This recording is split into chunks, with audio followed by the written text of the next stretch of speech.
You state your name, please. My name is Gerald Anderson. Where were you born and when? I was born October 4th, 1941, in Indianapolis, Indiana. Okay, and give me a summary of what happened in 1947 with regard to a crashed flying saucer in New Mexico. Well, we had just moved to Albuquerque, New Mexico on July 4th, 1947. This was approximately the day before we went out on the plains of San Augustine with my Uncle Ted, my cousin Victor, my father, my brother Glenn, and myself. We drove down to the plains of San Augustine, which is west of Socorro, New Mexico, in the Magdalena-Daddle area, and we were down there looking for banded and moss agate, which, according to my Uncle Ted and my cousin Victor, was prevalent in the area. My brother, being an amateur rock hound, and wanted to get some of this, and it was a way of showing us around the area. And they had relatives down in Magdalena that they wanted to introduce us to. So we had gone down there, and we got down in the Horse Springs area and had driven off onto the plains down an old rutted road for a mile or so, and seemed like a long ways. We parked the car, got out of the car, and walked down a hillside, a semi-forested, I guess you could say. It had pinon trees and scrub oak and stuff like that on it. And we'd walked to, well, not scrub oak, but cedar, and walked down the hillside into an arroyo, a dry wash, and then walked south down a dry wash toward where the agates were supposed to be at.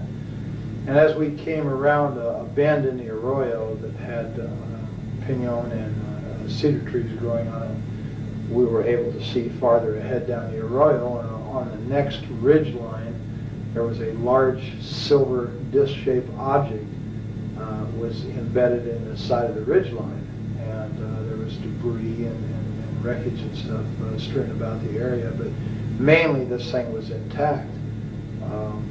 I would estimate its size from an adult perspective to be something like 35 feet in diameter.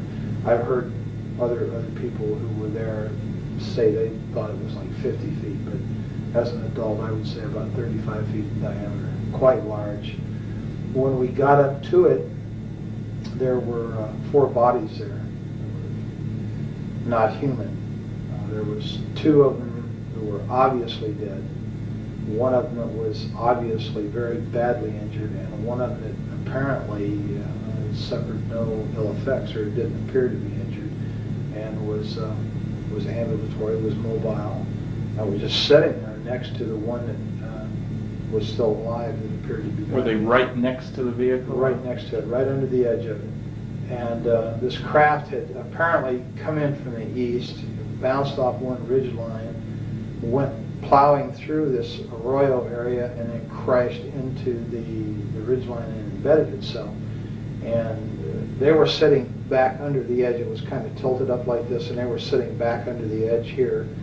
And I'm assuming that this one creature that was all right had laid this material on the ground, but it looked like unrolled tinfoil that these other 3 creatures were laying on, like it was trying to, like you do a person in shock, and put them on a blanket kind of a thing. And apparently it had some boxes there around it, and had apparently been trying to give first aid or help these other creatures when we first got there. And as we approached, the creature drew back like this, like it was in fear of us, like we were going to hurt it. And it wasn't very long, trying to communicate with it. The adults were. It seemed to calm down and just sat there and kind of looked back and forth, watching them, apparently trying to figure out what was going on. Like, what did it look like a little bit more? These creatures, all of them were about 4 foot tall, 4.5 feet tall. They had very large heads that were shaped larger on the top, and they kind of tapered down. Not to a real sharp point, but just tapered down to where they were thin. And they had very large, oval-shaped or almond-shaped, I guess you could say, black eyes they were so shiny they had almost a bluish tint to them when the light reflected off of them. Their skin coloration I think the best way I could describe that is kind of a bluish tinted milky white. It looked like someone in shock. And the ones that were laying on the ground were really looked more that way, more blue, How about ears, nose, mouth? No, there was no visible ears on the creatures, except like if you was just to cover your ear like this, to where there was just a rise there and then a hole, without your earlobe and the rest of the ear there. How about nose? It was the nose was very small, almost imperceptible, and just like two holes straight in, and the lips were just a straight line. It was like a cut, and you couldn't see any visible lips like we have. It was just a slit, and What it hair never color? made a sound. Pardon? What hair color? There was no hair. They were completely bald. And no sounds? I never heard a sound of one, not out of any of the creatures, including the one that was. Did you see fingers?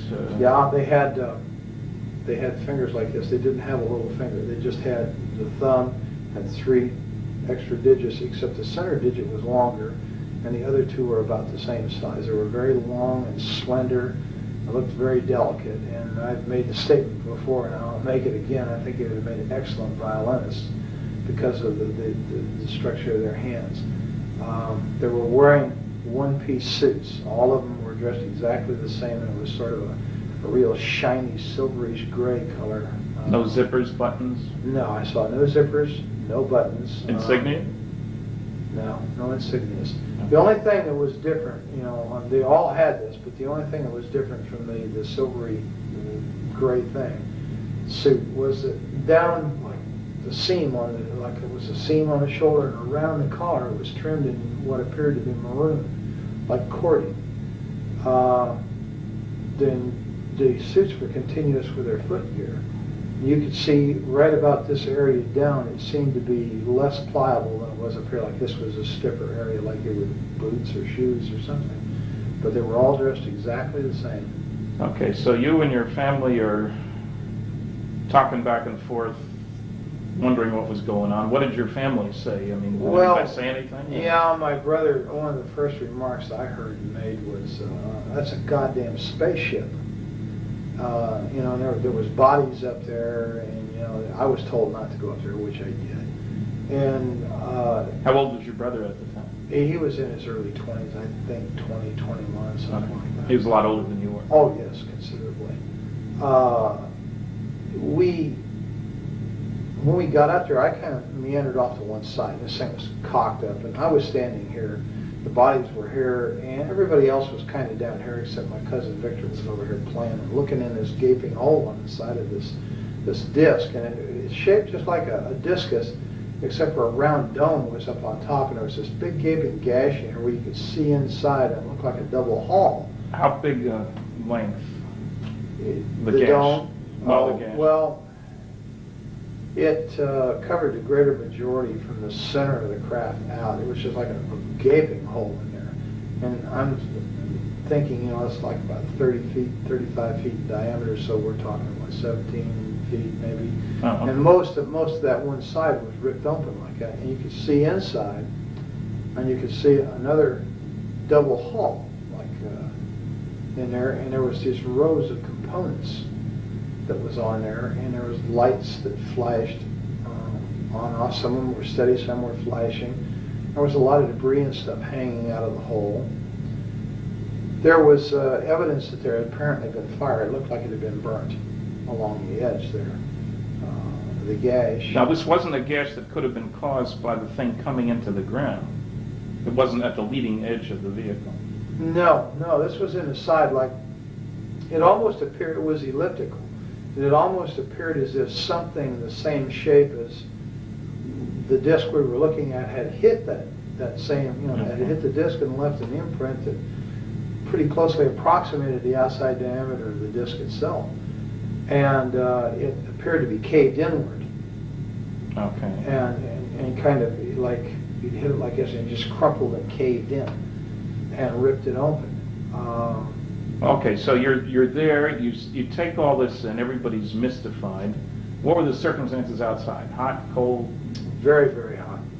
Well, to me, being the first time in New Mexico and coming from back east, that dry heat was just like being inside of an oven. It was unbelievable to me. And that was the odd part about this thing. The closer you got to it, the cooler it was. And standing under it in the shade there, next to these creatures' bodies, it was like refrigerated air conditioning. And did you feel air coming out of this thing? Or no, it was just like it was ambient. And I remember reaching up and putting my hand on the side of it, and I think I was afraid it was going to hit my head because there was enough room for me as a small child, I was approximately the same size as these creatures to walk up under there and stand there, but I kind of did like that and put my hand up against this thing. What did it feel like? It was ice cold. It felt like it just came out of a freezer. Was it smooth? Was it rough? It was very smooth. It had a very smooth texture to it. It was obviously made out of metal. It was very solid, and it was very cold, ice cold. And there was a smell in the area. It smelled volatile, acrid, like acetone. And that seemed to be coming out of that gash, that smell. But the closer you got to this thing, the cooler it was. So I kind of remained there, and I guess that while they were over here, my father and my Uncle Ted and my brother, and Uncle Ted was trying to talk to this thing in Spanish, and of course it didn't understand a word he said. And Dad tried to talk to it, and then they tried, sign language, and that didn't work. And I don't know, for some reason, I just, I reached down and touched it, this one that was laying next to me. And when I touched it, I realized, I jumped back. It scared me, it startled me, because I suddenly realized that these weren't dolls. I thought they were plastic dolls. And I was still in my mind, these are moving dolls. Until I touched it, and I realized, this was a dead thing. I'd seen dead relatives before, and I unfortunately had made the mistake one time of touching a relative that was in a casket, and I just knew this is a dead thing. And it scared me, and I ran around behind my father and my uncle, and this thing was sitting there on the ground, and it kept looking back and forth, and it just had its hands like it's in its lap, and it just kept looking back and forth between the three of them, and like it was trying to understand. And all of a sudden it just turned and looked right straight at me between my Uncle Ted and myself. And this is when it was just like an explosion of things in my head, things I started feeling, just terrible depression and loneliness and fear and just awful feelings. It just suddenly burst into my mind, and I don't know if that meant that it was communicating with me and I was the only one there I could communicate with because I was a kid. I don't know. I turned and I ran across the arroyo and up on the area that it had bounced off of during the crash, and was just standing there looking down at this scene, and my family, and off in the distance I could see cattle grazing, I could see a windmill, and I could see dust trails out on the playa, out on the plains out there.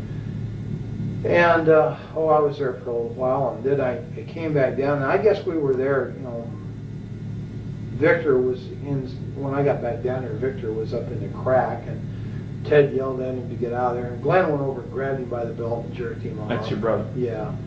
And jerked him off and said, get out of there, you could cause this thing to explode and kill us all, and then of course he went prowling around in there. I was kind of standing off to one side looking. That's why I knew that I could look off these rocks that I was standing on right into this thing. That's why I knew, about the lights and the components and stuff. And then, I heard other people talking. I turned, and there was a group of people coming up the arroyo from out on the plains. From the south. They had come up there, and of course they walked up and was talking. And how many? There was an older man and 5 younger students. Boys, girls? There was 3 boys and 2 girls, and they were all introducing, talking to my father and my uncle and my brother. What did the older one look like? The leader of this group, yep. The man. he was a very tall man, very big man. He was wearing a pith helmet when he first came up, one of those kind of explorer helmets. And he was bald, and I know helmet because he had taken it off, and he had done this, you know, a couple times with a handkerchief and put it back on. He was a balding man, and he had a round face. He was very ruddy complected. He's a big man. And he apparently was a doctor because they kept calling him doctor. And as I understand it, it was an archaeological group that was out there on some kind of a summer thing. And they talked, and he apparently was able to speak several foreign languages. And he tried to talk to this creature several times in different languages, and again, to no avail. How did he happen to be there? Had he seen the thing? Well, they claimed that they said they saw this thing come down the night before, flaming, you know, and they thought it was a meteorite.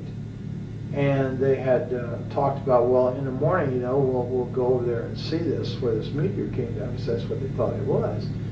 And when the sun came up the next morning, you know, and they got about their business and got up, and somebody looked over and said, you know, they saw all the shiny metal and stuff across the plains there, and they realized it wasn't a meteorite, it may have been an airplane, and that crashed. So they all decided to go over there and see if there was anybody who was alive, you know, that was hurt, that needed help. They had driven over? No, they walked over, apparently, the way I understand it. And it's quite a ways across that plain, so it had to take a very long time to do this. Or they may have had a vehicle, I don't know. That's an assumption, I think, on my part. They walked. Okay, so they're around with your family. But they came across the plains nonetheless. I'm not sure if they drove or not. I didn't hear any cars. And then somebody else showed up. Yeah, they were down there just, 15, maybe 20 minutes at tops, you know, and they were picking up things, some of the students. And this Dr. Buskirk, that they called him, this one girl went up and said, look, doctor, wouldn't this make a beautiful ring? And she was holding what looked like a red rod, or a red tube of some kind. It was kind of a silvery red. And he kind of snapped at her, you know, and put that down, Agnes. You don't know what that is. I think it hurts you. Just don't pick this stuff up. And she kind of said, well, yeah, okay, doctor. And then he went back to what he was doing, and she walked away and put it in her pocket. And a lot of them were doing this, sort of picking up things and feeling things. I was picking up things and feeling things. There was all kinds of material, metal, and stuff laying around. Then we heard it. I heard it. Well, we all heard it. A sound of a motor coming like a truck. And I went back up the incline there to the ridge line, and I could see out there, and there was a truck coming up. It was an old pickup truck. It was sort of a beige color or a tan colored thing, and it had a whip antenna on it. And it stopped, and this guy got out, and he's wearing brown clothes, he's got boots on, and he's wearing a straw hat, just like the kind Harry Truman always wore. And he had wire-rimmed glasses. He was a big man, and he looked exactly like Harry Truman to me. And I, you know, I'd seen in the movie tone news that he was president then. Yeah, I was well aware who Harry Truman was, so everybody was. He was kind of a hero, you know. And this guy looked like him, except bigger. And I don't think he didn't look as old either. His hair was kind of light gray, and he walked over there, and they got to talking, you know, with everybody, and he told them that he worked out on the plains out there, and that he made maps, and that he had seen the wreckage from out there on the plains, and he saw the people, and he thought it was a plane wreck, and you know, just something was going on, and he came over there to see. And he hadn't been there but just a very, very few minutes when we heard all kinds of motors and engines straining and stuff. And here comes a military car with a big white star on the side of it, followed by a 6x, which is a military truck with a kind of a canvas wagon type canvas thing over it, and it's full of soldiers. They've got guns.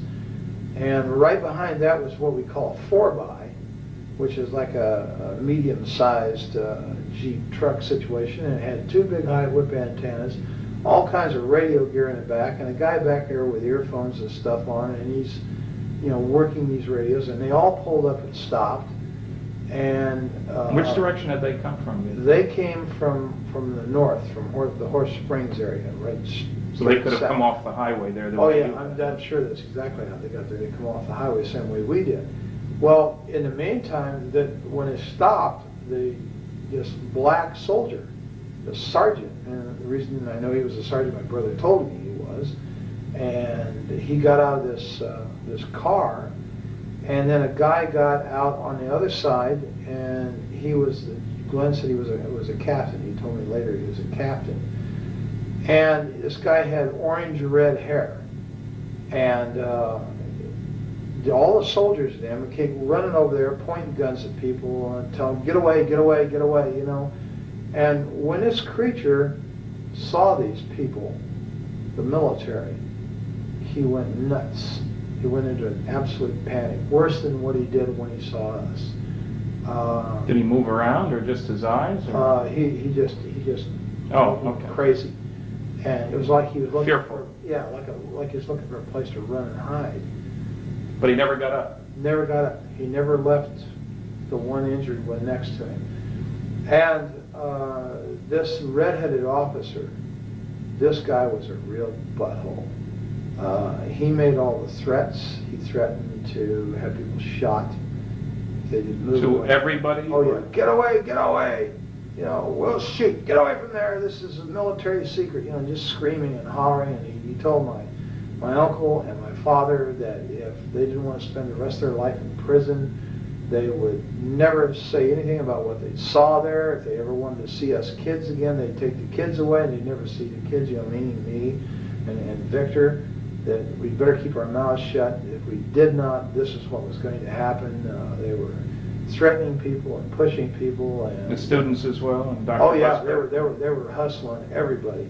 And one of the soldiers pushed my uncle. He had a rifle like this, and he shoved him back like that. Well, that was something you don't do to my Uncle Ted. Ted had a violent temper, and he grabbed the rifle and reached over top and smacked this guy and dropped him right there. And Ted had dropped, if I had dropped the hat, this guy's a cowboy. He'll hit you in a minute.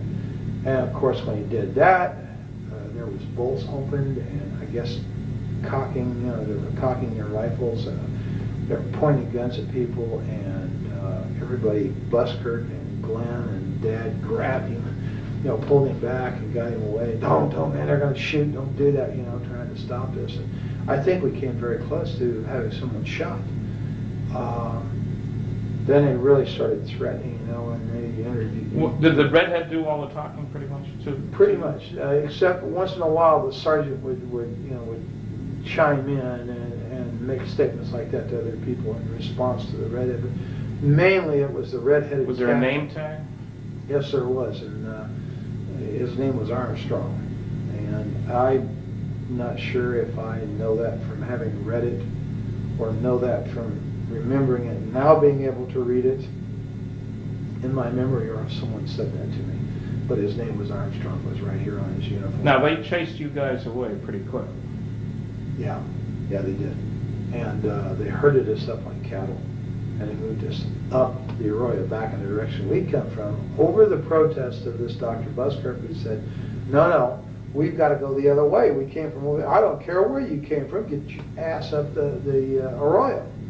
And they ran us up the Arroyo. And so you get to your car then? Right. Now, they take us up the Arroyo, and just below the hill that we came down, they broke us off and moved us up the hill. Now, this whole time, no one has ever frisked us down. No one has ever checked our pockets to see if we picked up any of this material. And this girl, Agnes, still has that stuff in her pocket, and some of the other students had stuff. To my knowledge, up to that point, they had not been searched. Whether they did so afterward, I don't know. They never searched us, ever. They run us back up the hill, and when we got to where the car was parked, where Dad had parked the car up there, there's a Jeep with a guy sitting in the back, and there's a mounted machine gun in the back of this Jeep, and all these soldiers.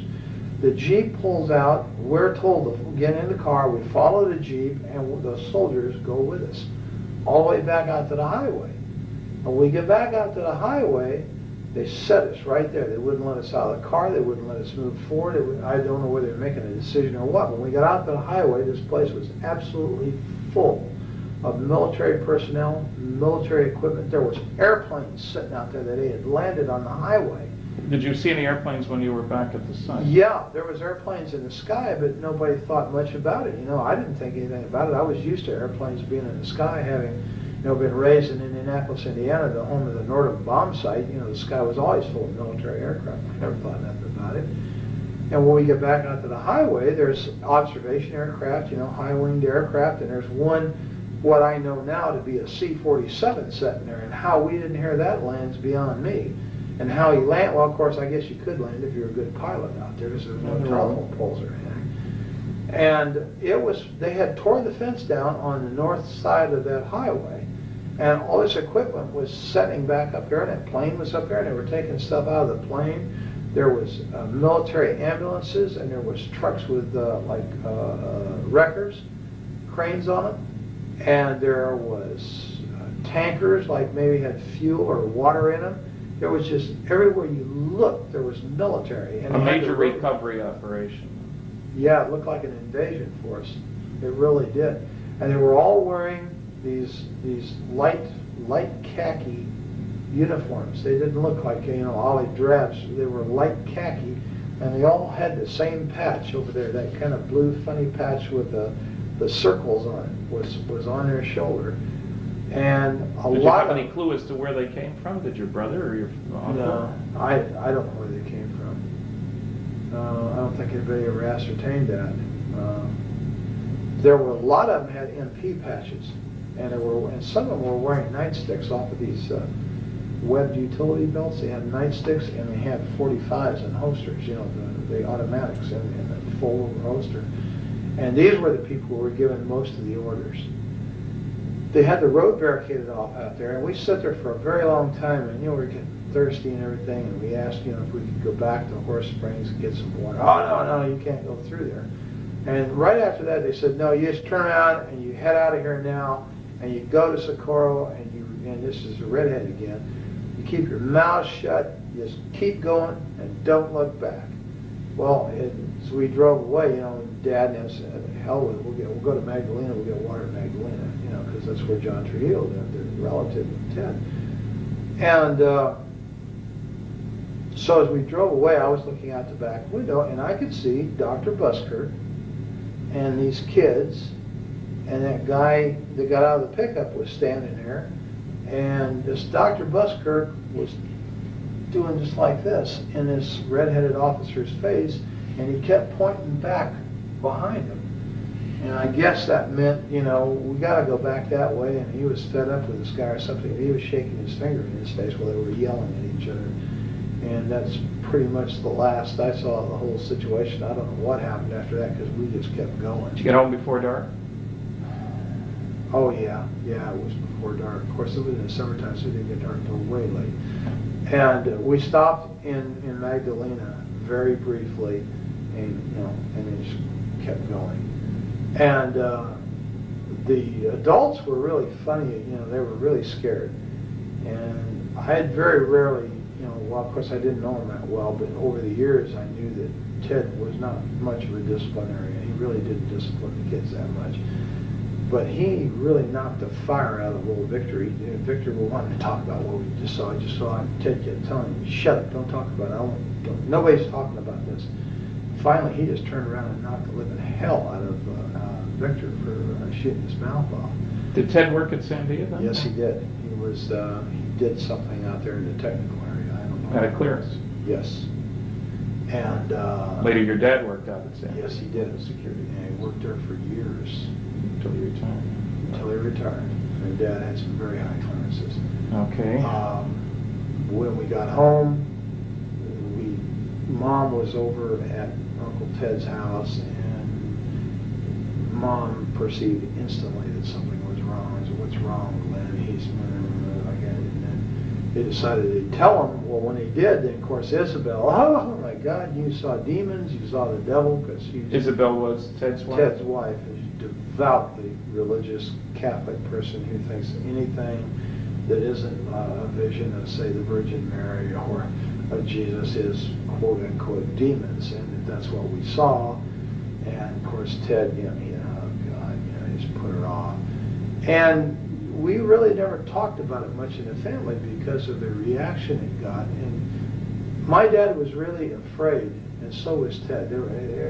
Glenn especially, because Glenn made the statement about when he first saw the military, he told my father, he said, and Ted and everybody there, don't let them son of bitches know I'm a Marine. Don't let them know. And of course nobody did, and he was in civilian clothes, so he had a pair of blue jeans on, and it was in civilian clothes, so he didn't look like military, or I'm sure his ass had been in real trouble. And they never checked. They just assumed, I guess, that we were. Did they ask your names? Oh yeah, they took our names. They got all that from my dad, and my brother just very cursory would, just hardly talk to him at all. He let Dad and Ted do most of the talking, which was pretty smart, I think, under the circumstances. And of course, they never really asked me any questions at all. You were just a kid. Yeah, I was just a kid. And well, you first went public with this. Now, let's first square away. All the other 4 that you were with are dead. Yes. It's been some time. Yeah, my brother died of a heart attack in Mexico City. My dad died of a heart attack in '78. And Ted and Victor were killed in an automobile accident in the mid-'60s, and I assume it was '65. Right now, there's a strange diary that's turned up. How did that happen? Well, when I went to my father's funeral in 1978, a lot of Dad's personal belongings were given to us boys. You didn't live in the area at the time. Oh no, You'd gone off to the military. I've been in the military, and subsequently, on return from the military, moved to Colorado immediately. And your dad had remarried a couple of times, and oh yeah, this was so Dad was on his 3rd wife, and his personal belongings and stuff, were kind of given to my 2 brothers and myself. And my cousin Valley Jean was there at the funeral. That's Ted's daughter. Yes. And she came up and was talking to me, and she said, here, you were there, you need to have this too. And she handed me these photocopies.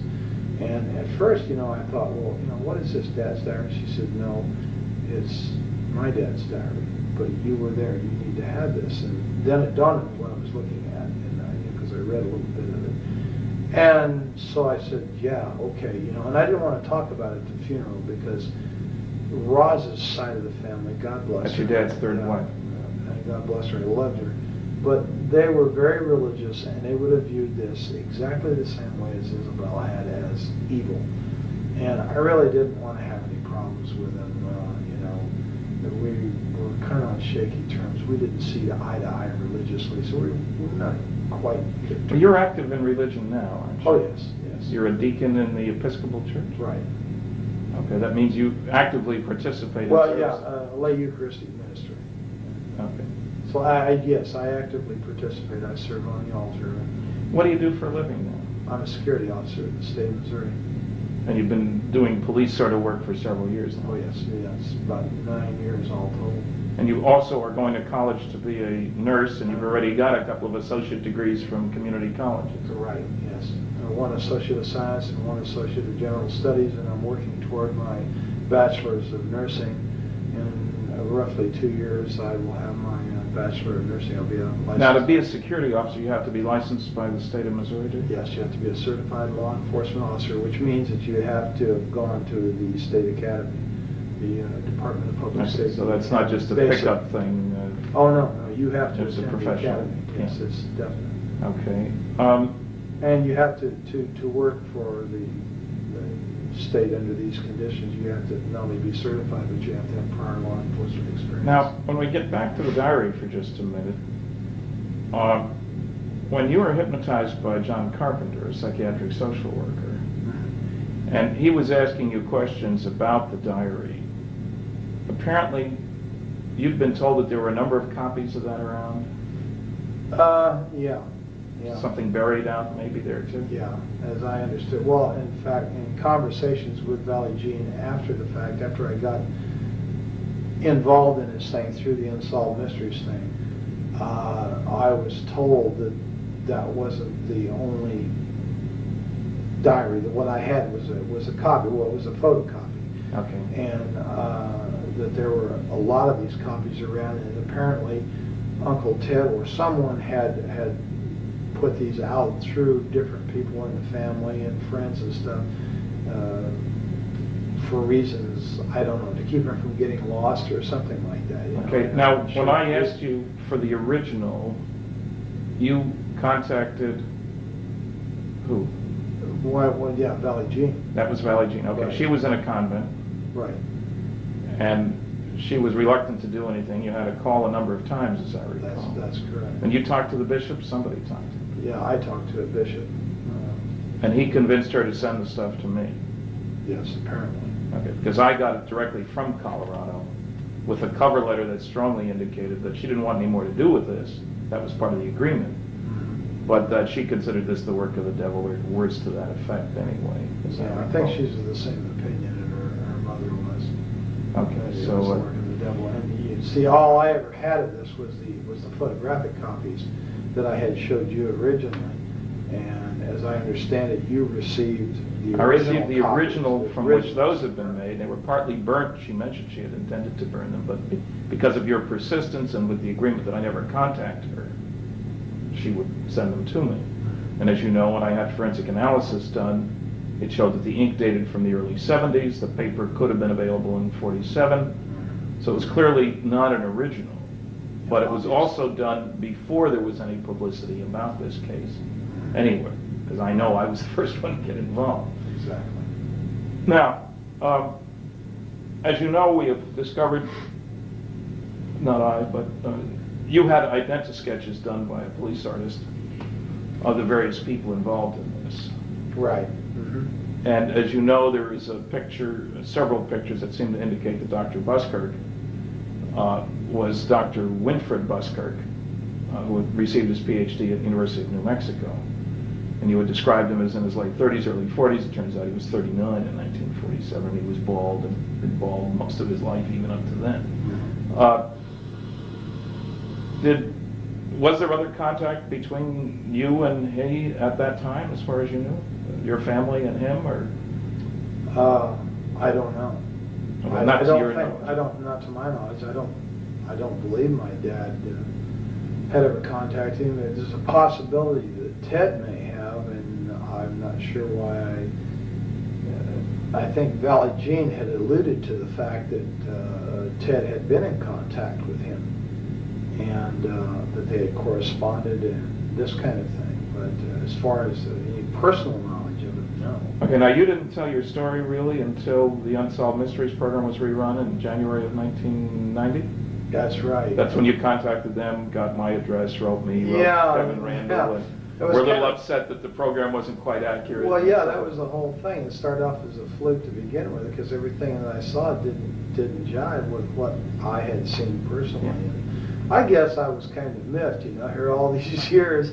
I had been primarily forced, by not only by others, but by, my own sense of survival to keep my mouth shut. And wow, here it is, it's on TV, and he got it wrong.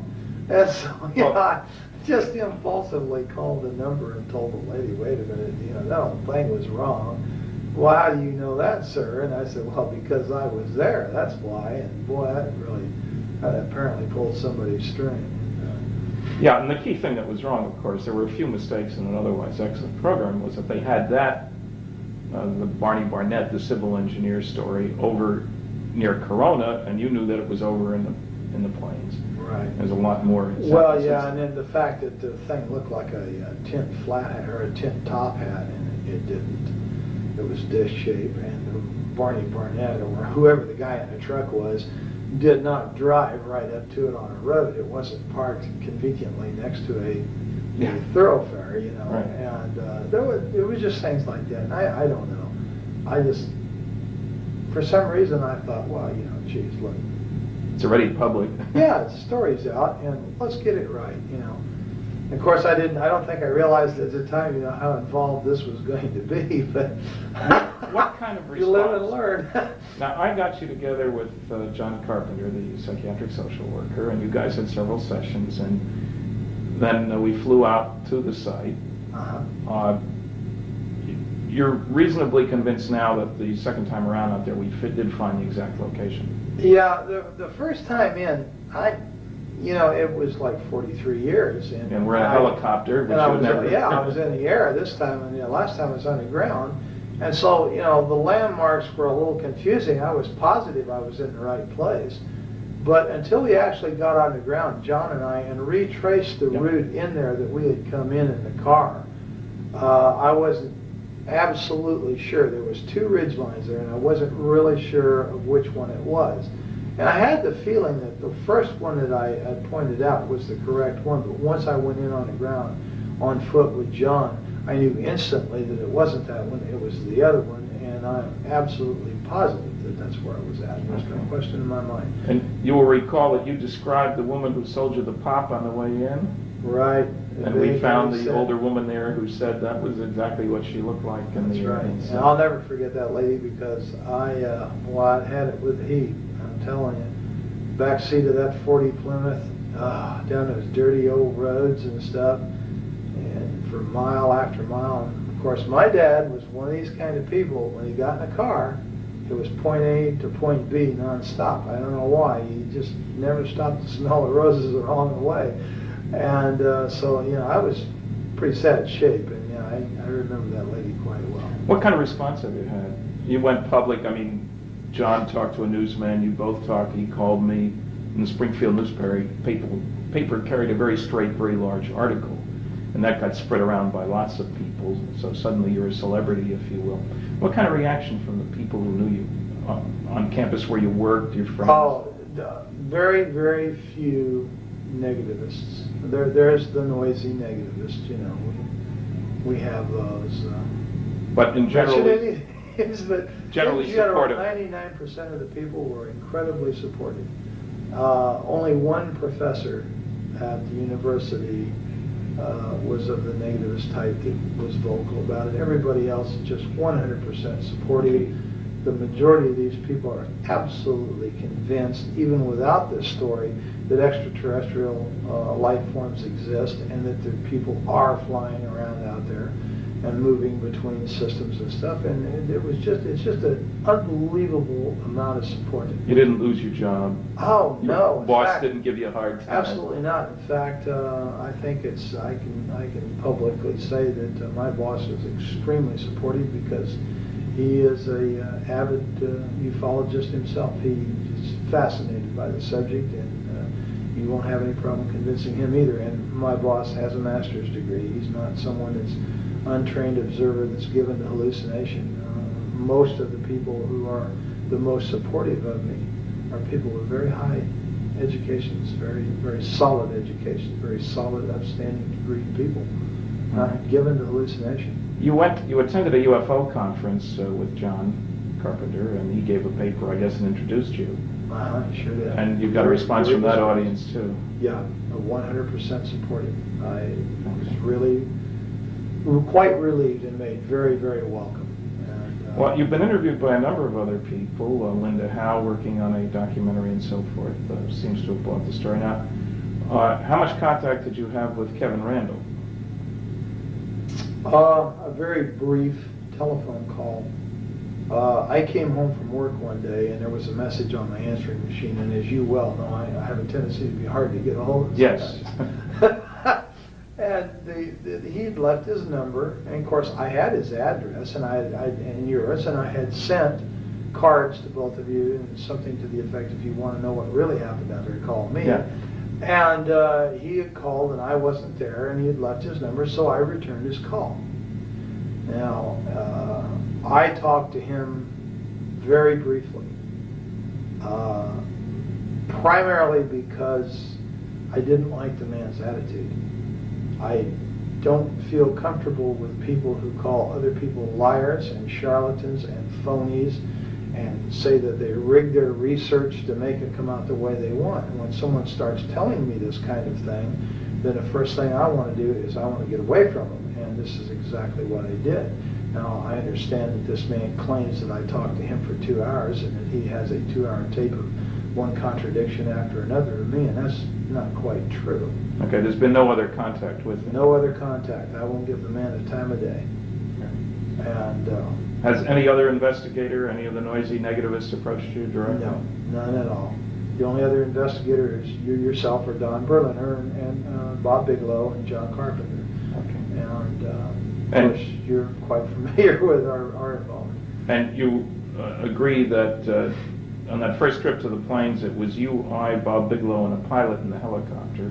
Yeah, Joe Channing, the pilot, was in the front seat on the left side. I was in the front seat on the right side. You were directly behind me. No.